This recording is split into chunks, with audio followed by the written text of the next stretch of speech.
پھر اس نے اس گھر میں قدم رکھا جس میں وہ زندگی میں دوبارہ کبھی آنا نہیں چاہتی تھی۔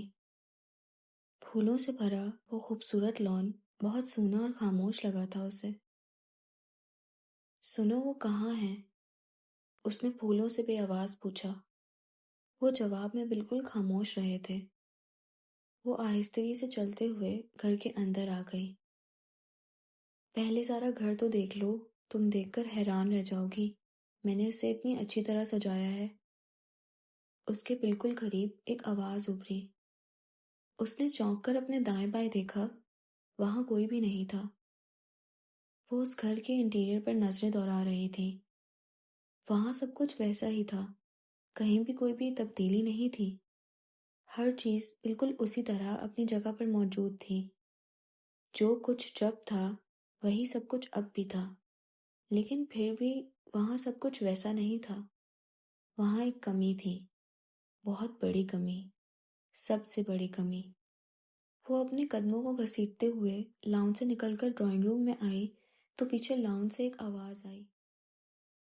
کبھی کبھی مجھے ڈر لگنے لگتا ہے، محبت کے کھو جانے کا ڈر، اس کے چھن جانے کا ڈر۔ پتہ نہیں محبت اتنی وہمی کیوں ہوتی ہے۔ اس نے مڑ کر لاؤنج میں رکھے ہوئے صوفے کی طرف دیکھا۔ اوپر اوپر سے غصہ دکھا رہی ہو، اندر سے تو خوش ہو رہی ہوگی کہ جس بندے کے پیچھے اتنی لڑکیاں پڑی ہیں وہ میرے پیچھے پڑا ہے۔ اس نے زخمی نگاہوں سے اس خالی صوفے کی طرف دیکھا، وہ وجود جو آج اپنی مخصوص کرسی پر سے غائب تھا۔ اس کے دل میں ایک ہوک سی اٹھی۔ وہ فوراً ڈرائنگ روم سے نکل گئی۔ سامنے نظر آتے کچن کی طرف خود بخود ہی اس کے قدم اٹھے تھے۔ خود ہی بدتمیزی کرتی ہو، پھر مظلوم سی شکل بنا کر رونے بھی کھڑی ہو جاتی ہو۔ زندگی میں بہت سی باتیں ہمیں ناگوار گزرتی ہیں، مگر کسی ناگوار بات پر اس طرح ریاکٹ کرنا بالکل مناسب نہیں ہے۔ تمہارے کل کے رویے پر مجھے بہت دکھ ہوا۔ وہ خاموشی سے اس جگہ کو تک رہی تھی۔ آج وہاں کوئی بھی نہیں تھا جو اس سے کہتا، نہیں ہوں بابا میں تم سے ناراض، اب کب تک یہ رونی صورت بنائے رکھو گی؟ اس کے دل نے شدت سے دعا مانگی کہ کہیں سے بھی وہ آ جائے، بالکل اچانک وہ آئے اور آ کر اسے حیران کر دے۔ اس نے بھینٹ کر اپنی آنکھیں بند کی اور پھر دوبارہ کھولی۔ اس کی دعا قبول نہیں ہوئی تھی، وہاں پر کوئی بھی نہیں تھا۔ اس نے رونے کی کوشش کی مگر اس کی آنکھوں سے آنسو نہیں نکل رہے تھے۔ وہ رونا چاہتی تھی، بہت شدت سے اور بہت چیخ چیخ کر رونا چاہتی تھی، مگر برسوں سے آنکھوں کے اندر جمے ہوئے آنسو ایک بار پھر پگھلنے سے انکار کیے ہوئے تھے۔ آپ فرسٹ کیوں نہیں آئے ارتضیٰ بھائی؟ وہ بہت خفگی سے اس کی سمت دیکھ رہی تھی۔ ہر سال ارتضیٰ اپنی کلاس میں پہلی پوزیشن لیا کرتا تھا۔ اب کی بار جب وہ پہلی پوزیشن نہیں لے پایا تو سبھی کو خاصا دکھ ہوا تھا، مگر کسی نے اس سے کچھ کہا نہیں تھا، بلکہ سب نے اس کا حوصلہ بڑھانے اور دلجوئی کرنے کی کوشش کی تھی۔ مگر صبا، وہ تو یہ بات برداشت ہی نہیں کر سکتی تھی کہ ارتضیٰ غضنفر کہیں کسی جگہ ہار جائے۔ ارتضیٰ کی کلاس میں دوسری پوزیشن صبا کے لیے ایسی تھی جیسے وہ فیل ہو گیا ہو۔ وہ خود بھی تھوڑا دل برداشتہ سا تھا، اسی لیے صبا کے روٹھے لہجے میں کیا جانے والا وہ شکوہ زیادہ ہی شدت سے محسوس ہوا تھا اسے۔ دیکھا نہیں تھا کتنی طبیعت خراب تھی ارتضیٰ کی؟ امتحان کے دنوں میں پیپر سے 2 دن پہلے ہی تو بیچارہ ہاسپٹل سے ڈسچارج ہو کر گھر واپس آیا تھا، اور گھر آ کر بھی طبیعت کہاں سنبھلی تھی۔ لیکن اتنی بیماری میں بھی میرا بچہ اتنے اچھے گریڈز کے ساتھ پاس ہوا ہے، کلاس میں دوسری پوزیشن لی ہے، میرے لیے تو یہی بہت ہے۔ انشاءاللہ اگلے سال ارتضیٰ ہی پہلی پوزیشن لے گا، ساری ٹرافیاں اور تمام شیلڈز میرے بیٹے کو ہی ملیں گی۔ اماں سے ارتضیٰ کی اداس شکل دیکھی نہیں گئی تھی۔ جھٹ سے اس کا سر اپنے کندھے سے لگاتے ہوئے بہت محبت سے بولی تھی۔ 1-2 دن وہ اس صدمے کے زیر اثر رہا، مگر پھر اس نے اپنی اس ناکامی کو اعصاب پر سوار کرنے کے بجائے نارمل انداز میں دیکھنا شروع کر دیا تھا۔ ہمیشہ جیتنے والے کبھی کبھی ہار بھی تو جاتے ہیں۔ اب میں نے مختلف انداز سے سوچنا شروع کر دیا ہے۔ مجھے پتہ چلا ہے کہ میں کبھی نمبر 2 بھی ہو سکتا ہوں۔ ضروری نہیں جب جو میں چاہوں وہ مجھے مل بھی جائے۔ کبھی کبھی میرے بہت چاہنے پر بھی مجھے میری پسندیدہ چیز نہیں مل سکتی اور مجھے اسے نارمل طریقے سے لینا چاہیے۔ اس روز اسکول جاتے ہوئے ارتضیٰ نے یہ بات ظفر سے کہی تھی۔ ابھی اس کی عمر اتنی نہیں تھی جتنا وہ میچور ہو گیا تھا۔ پتہ نہیں ماں کی کمی نے اسے وقت سے پہلے میچور کر دیا تھا یا پھر اس سوچ نے کہ وہ اس گھر کا بڑا بیٹا ہے۔ جو بھی تھا، مگر بہرحال وہ اپنی عمر سے کچھ زیادہ ہی سمجھدار اور بردبار تھا۔ جبکہ صبا اپنے بچپن کے دنوں کو پوری طرح انجوائے کرتی، بہت ضدی، بہت شرارتی، بہت جلدی روٹھنے اور اتنی ہی جلدی مان جانے والی بچی تھی۔ وہ ارتضیٰ سے 7 سال چھوٹی تھی، مگر ان دونوں کی آپس میں دوستی بہت تھی۔ ان کی دلچسپیاں اور مشاغل بھی قریب قریب ایک جیسے ہی تھے۔ کبھی ایسا ہوتا کہ ظفر اور ارتضیٰ کے دوست گھر پر کھیلنے آئے ہوئے ہوتے تو زبردستی وہ ان لوگوں کے کھیل میں شامل ہونے کی کوشش کرتی تو ظفر ہمیشہ اسے جھڑک کر بھگا دیا کرتا تھا۔ لڑکیاں کرکٹ نہیں کھیلتی، تم جا کر اپنی ڈال سے کھیلو۔ اپنے سے 6 سال چھوٹی بہن کو وہ ذرا کم ہی خاطر میں لایا کرتا تھا۔ وہ منہ بسوڑتے ہوئے ارتضیٰ کی طرف دیکھتی تو وہ اس کی آنکھوں میں آنسو دیکھ کر ظفر کو ٹوکتے ہوئے اسے کھیل میں شامل کر لیا کرتا۔ ظفر اور باقی سب دوست منہ بناتے ہوئے اس نادر شاہی حکم کو سنا کرتے تھے۔ ارتضیٰ کا اس کے ساتھ بڑا شفقت بھرا، دھیما اور بزرگانہ انداز ہوا کرتا تھا۔ کبھی اگر ظفر کسی بات پر صبا کو سخت لہجے میں کچھ کہہ دیتا یا ڈانٹ ڈپٹ کرتا تو ارتضیٰ فوراً اسے ٹوکتا۔ ابھی وہ چھوٹی ہے ظفر، کیا ہو گیا اگر اس نے تمہارا پین لے لیا؟ استعمال کر کے رکھ دے گی واپس۔ وہ اپنی حمایت کرنے پر ارتضیٰ کی طرف مسکراتی نظروں سے دیکھنے لگتی۔ لیکن صبا، یہ بہت بری بات ہے، بغیر پوچھے کسی کی چیز استعمال کرنا۔ تمہیں اگر پین اچھا لگ رہا تھا اور اس سے لکھنے کا دل چاہ رہا تھا تو تم ظفر سے پوچھ کر لے لیتی۔ ظفر کے جانے کے بعد وہ اس کے پاس بیٹھ کر بہت ہی دھیمے انداز سے اسے سمجھاتا تو وہ اپنی غلط حرکت پر شرمندہ ہوتی اور آئندہ کسی کی چیز بغیر پوچھے نہ لینے کا وعدہ کر لیتی۔ ارتضیٰ کے انہی رویوں کے سبب وہ اس سے بہت قریب ہو گئی تھی۔ اپنی ہر پرابلم وہ بڑے آرام سے ہی اس سے ڈسکس کر لیا کرتی تھی۔ وہ بغیر ٹوکے بڑے سکون سے اس کا ہر مسئلہ سنتا اور پھر اس کا کوئی نہ کوئی حل بھی بتا دیا کرتا تھا۔ وقت کچھ اور آگے بڑھا۔ ارتضیٰ اور ظفر اسکول سے نکل کر کالج اور کالج سے یونیورسٹی پہنچ گئے، لیکن اس کی ارتضیٰ کے ساتھ دوستی میں کوئی کمی نہیں آئی تھی۔ رات کو وہ ارتضیٰ کے کمرے میں گئی تو وہ اپنی اسٹڈی میں رائٹنگ ٹیبل پر بیٹھا پڑھنے میں مصروف تھا۔ آپ بزی ہیں؟ میں بعد میں آ جاؤں گی۔ وہ اسے مصروف دیکھ کر پلٹنے لگی تھی۔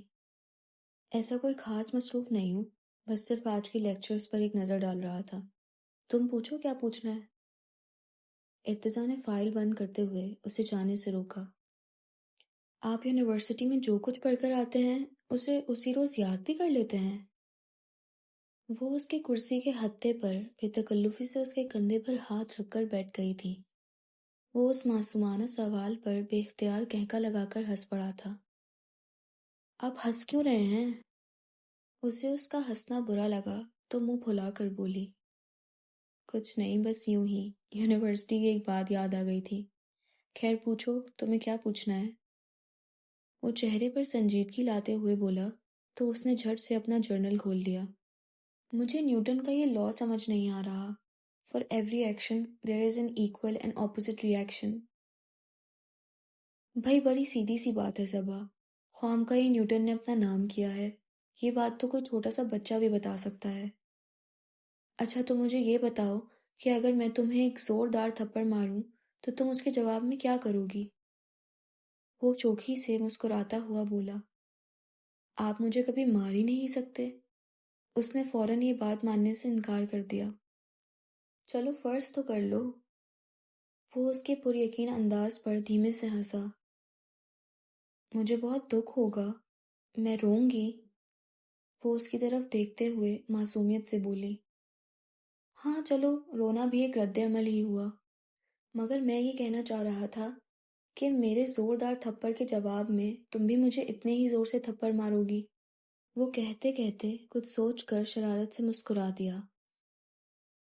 اب دیکھو، اگر اماں کو یہ پتہ چل جائے کہ دن دہاڑے ان کی کیریاں کون چرا کر لے کر جا رہا ہے تو وہ اس چور کے ساتھ کیا سلوک کریں گی؟ تو چور کی چوری ایک عمل تھا اور اماں کی جوابی کارروائی اس عمل کا equal and opposite reaction ہوگا۔ صبا اس کی بات پر ہونک سی ہو گئی تھی۔